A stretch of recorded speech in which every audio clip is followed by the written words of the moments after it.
গাজায় চলমান আগ্রাসন নিয়ে ইসরায়েলের দাবি তারা হামাসকে শক্তিহীন করে দিচ্ছে, কিন্তু জিম্মিদের উদ্ধারের যে প্রতিশ্রুতি নেতানিয়াহুর সরকার ইসরায়েলিদের দিয়েছেন তাতে এখন পর্যন্ত তারা পুরোপুরি ব্যর্থ। শুধু তাই নয়, স্থল অভিযানে রীতিমতো ধাক্কা খাচ্ছে ইসরায়েলি সেনারা। হামাসকে নির্মূল ও তাদের কাছে জিম্মি ইসরায়েলি নাগরিকদের উদ্ধারের জন্য গাজায় অভিযানের কথা বলে আসছে ইসরায়েল। যদিও ইসরায়েলের সেই আগ্রাসনে এরই মধ্যে ৩৫,০০০-এর বেশি ফিলিস্তিনি প্রাণ হারিয়েছেন।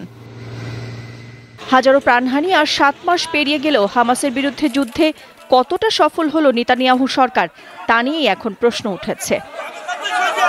রাফা শহরে হামাসের পরিকল্পিত প্রতিরোধের মুখে নাস্তানুবাদ ইসরায়েলি বাহিনী। রাফায় ফিলিস্তিনের স্বাধীনতাকামী সংগঠন হামাসকে নির্মূল করতে গিয়ে উল্টো বিপদে পড়েছে দখলদার সেনারা। দমন নির্মূল তো দূরের কথা, হামাসের প্রতিরোধ ব্যবস্থা ভাঙতেই পারছে না জায়ানবাদী সেনারা। উপত্যকার উত্তর থেকে দক্ষিণ সব প্রান্তেই তীব্র প্রতিরোধের মুখে পড়েছে তারা।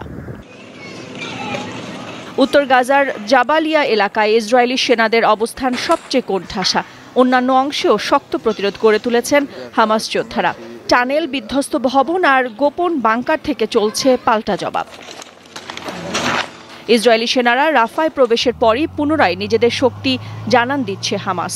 গত কয়েকদিনে প্রকাশ করেছে শত্রুপক্ষের ট্যাঙ্ক ধ্বংসের বহু ছবি।